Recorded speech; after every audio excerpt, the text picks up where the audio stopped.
On August 1st we fly to London for a cruise to Iceland. We will start with 2 days in London before embarking from Tilbury. The first port will be the Shetland Islands, another day at sea to reach Hamai in Iceland, Reykjavik, Ísafjörður and Akureyri. On the return we will stop at the Danish Faroe Islands, Orkney Islands in Scotland, Edinburgh, Tyne before ending the cruise back at the London Cruise Terminal in Tilbury to fly home. This will be our 5th cruise on the Aegean Odyssey.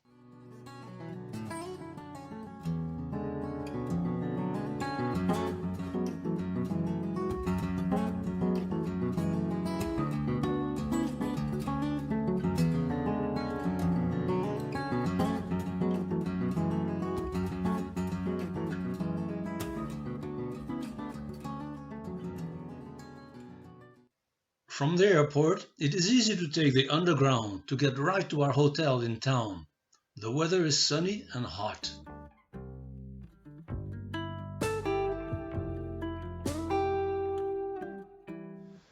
The Grand City Hotel is built right next to an old Roman wall, built about 200 AD, excavated by archaeologists. While we are tired from the long flight, we also know that to avoid jet lag it is best to get active on a new time. So we go for a walk around Tower Bridge. A king-size sundial is part of a small park next to the hotel. This summer, London has been under a severe drought and all the normally green lawns and parks are brown. The Tower of London is officially His Majesty's Royal Palace and Fortress. It houses the crown jewels, the beefeaters, the infamous prison and ravens. The iconic Tower Bridge, built between 1886 and 1894.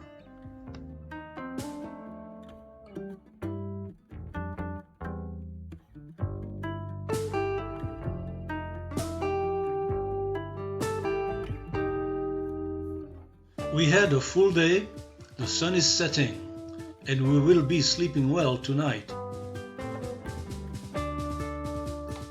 With the help of Google, we locate Laura Ashley, one of Nancy's favorite stores. It is within reach of the tube, and Google gives us the directions. It will take some train changes.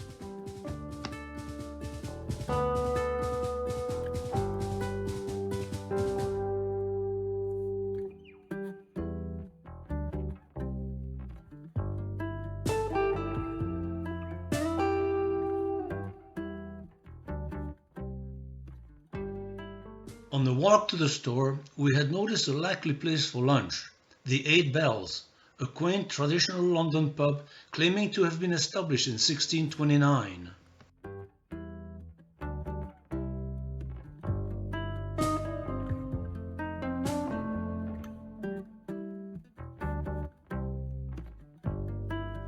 We will return to the hotel with the Underground, with a stop at the Tate Britain.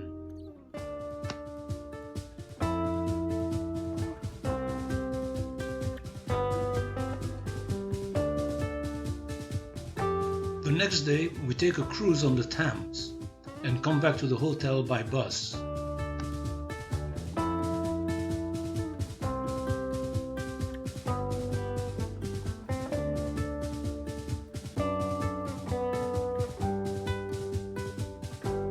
The Shard is an eye-catching hotel and office building standing over 309 meters tall.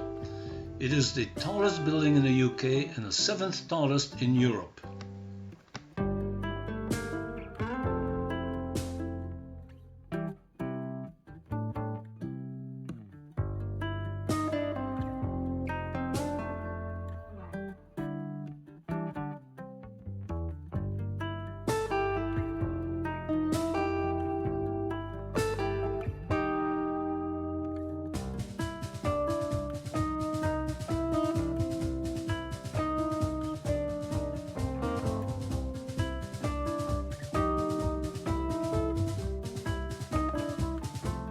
With the very hot weather continuing, we decide to stroll and explore the neighborhood around the hotel.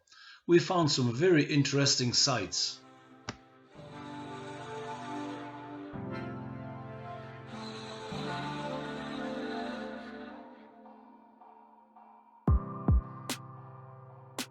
The sign reads, "I went to see Major General Harrison hanged, drawn and quartered.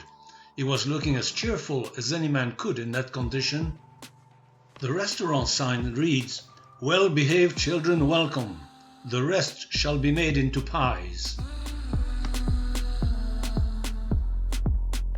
Two workers dangling from ropes are installing a large glass pane on the building. One of the sculptures in the city exhibits we came across, not particularly attractive, very different.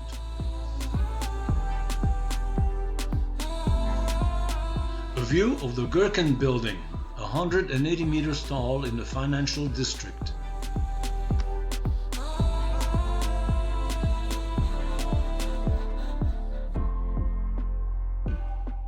This is embarkation day. We will be picked up by bus at the hotel and tour Greenwich Observatory and museums before arriving at the cruise terminal in Tilbury.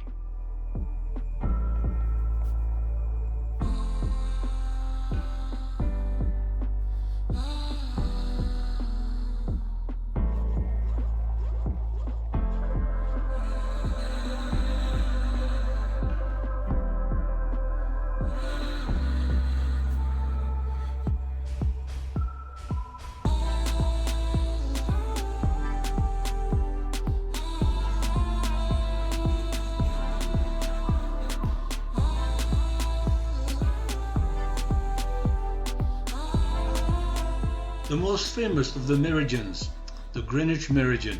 Nancy is straddling east and west while a couple is dancing with partners on different hemispheres.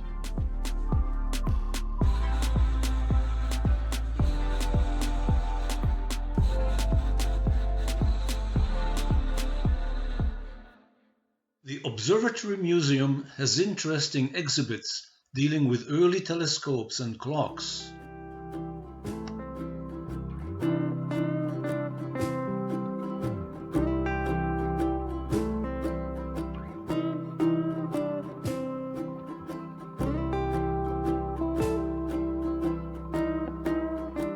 The Maritime Museum had an interesting model of a racing catamaran with hydrofoils and solid sails, wings.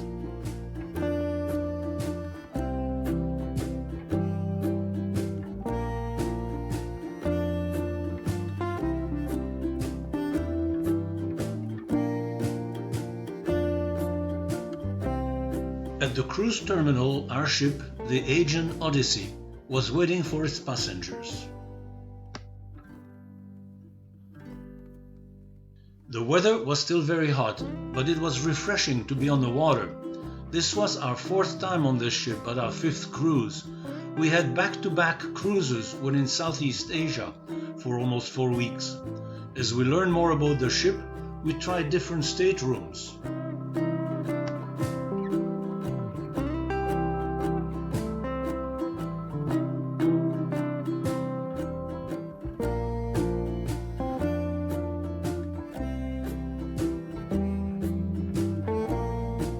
We left as the sun was starting to set. It was a very pleasant and slow, relaxing trip down the Thames to the open North Sea. We could relax on the open back deck with a drink till dinner would be served.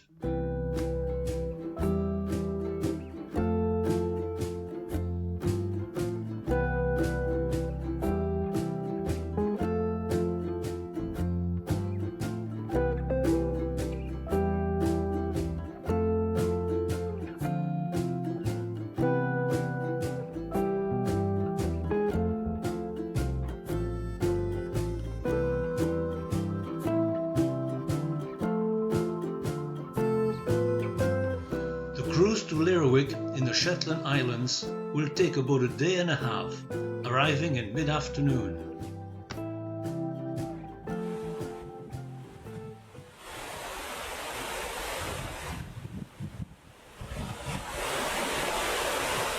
The morning sun is coming as we keep going northwest. The sea is calm, but the temperature is dropping.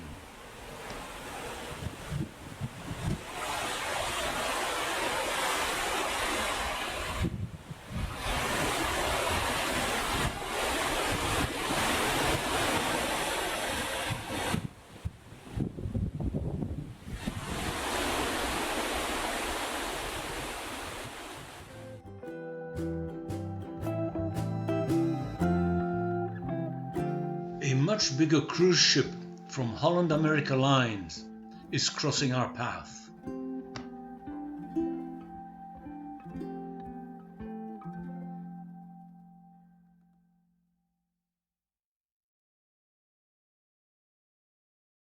We are approaching Lerwick, the capital of the Shetland Islands.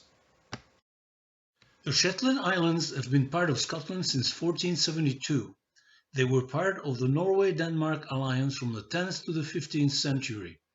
The King of Norway could not provide the dowry to James III when he married the Princess of Denmark, and eventually gave the Shetlands instead of gold for the dowry. Our ship approaches the Lerwick harbour in early afternoon.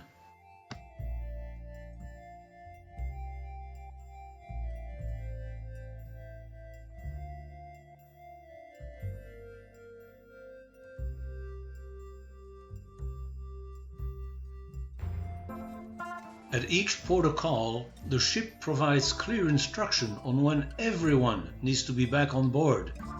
Make sure you keep track of time zone changes. The passengers will have time to explore Lerwick on their own. The following day there will be planned excursions. It is still sunny and warm, but there is a definite coolness in the air.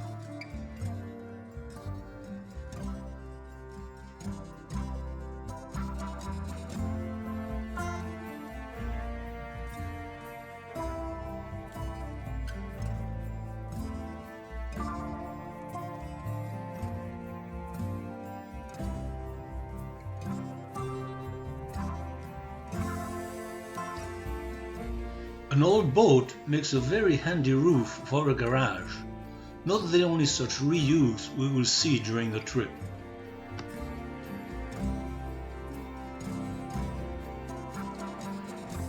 Lerwick is a busy little port with fishing boats and ferry service to Scotland and the Orkney Islands.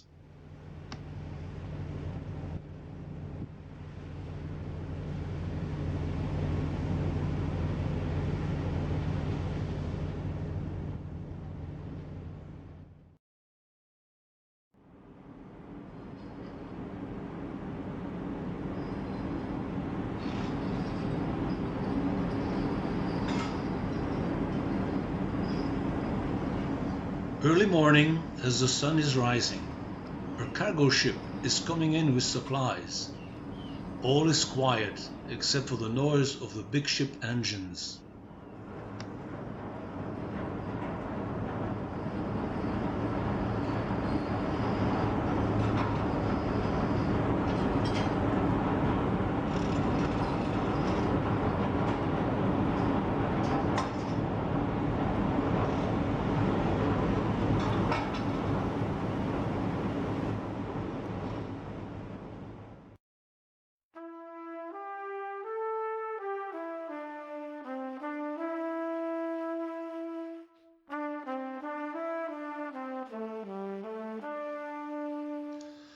Our bus excursion will take us all the way to the southern tip of the main island, Jarlshof.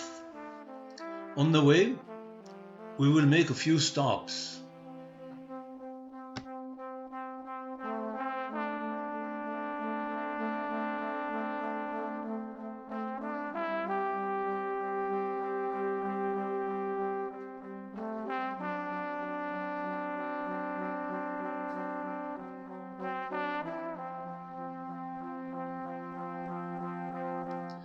The sea is never very far on this narrow island. The road becomes very narrow in places, and I wonder how our big bus would manage to cross another vehicle.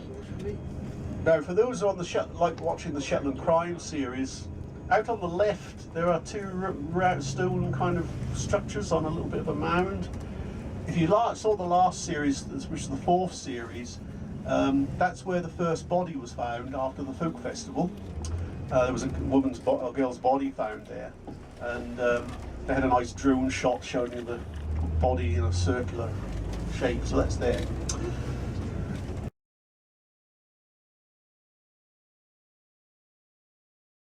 The famous Shetland ponies are everywhere for the show, some no bigger than a large dog.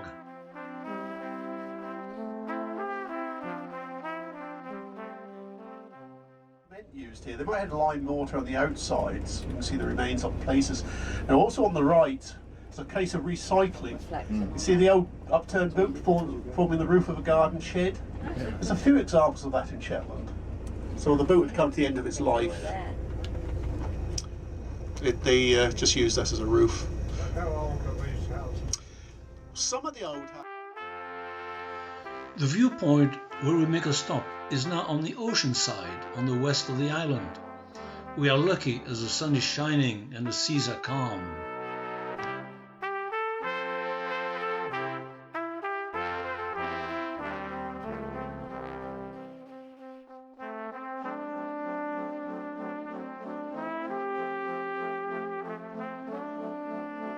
Along the shallows we can see seals swimming and resting in the sand.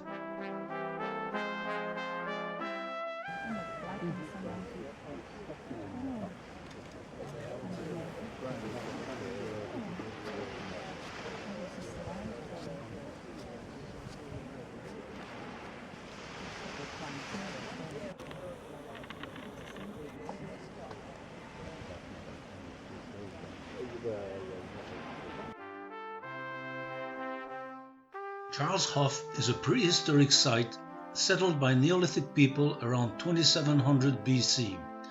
The main settlement dates from the Bronze Ages, 2000 BC.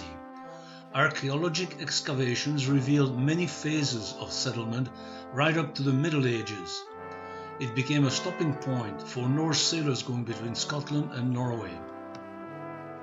The remains of a Bronze Age smithy have been uncovered, including clay molds used to make bronze implements, such as this axe head.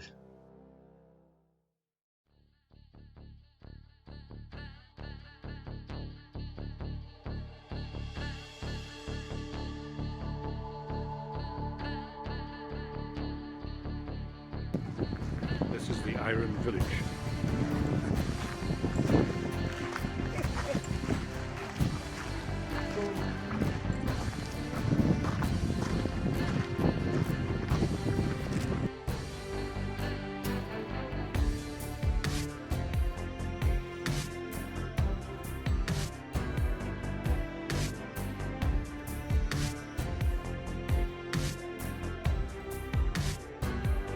The earliest houses seem to have been round houses or wheel houses, with cubicles on the outside for each family and a central common area with a fire pit.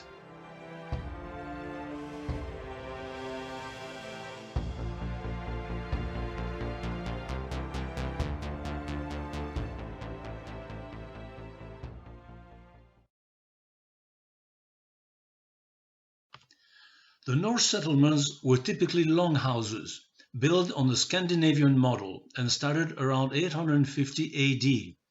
The evidence suggests that they were there for at least 12 generations. Since wood was scarce, they were built from stones, possibly taken from older settlements with roofs of heather, turf and grass. Many drawings on slate were found in a Norse settlement. These replicas show a trading ship, a dragon head, and a portrait of a young man.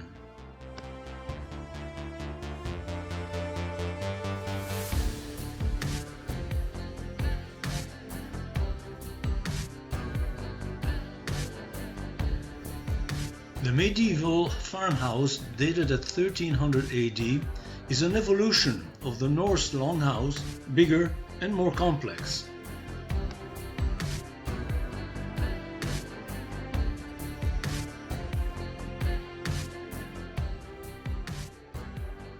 The following pictures are from the visitor centre at the site. That's the other wheelhouses that you didn't go into. Then we go into the Norse period. But this is fascinating because this is changed over the years. One house, then there was two, the outbuildings. It's a real maze. The Shetland Islands and Jarlshof are conveniently located for travel and trade routes from Scotland to Norway. They separate the North Sea from the Atlantic Ocean. On the drive back to Lerwick and the ship, we will make two stops at points of interest.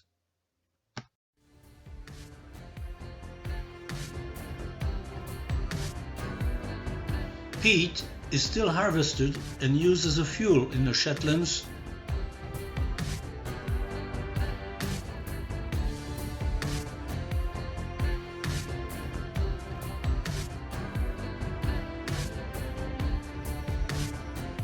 Musa Island was settled about 4,000 years ago. A Brochs, house and tower for about 10 families was built about 2,000 years ago. It stands 13 meters tall.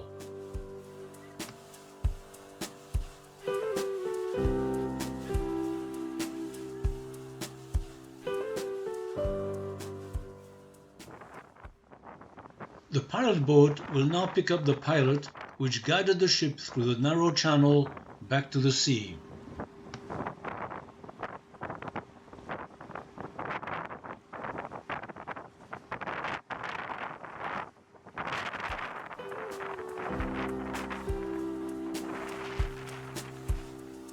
The Aegean Odyssey is now leaving for our first port in Iceland, the island of Heimaey.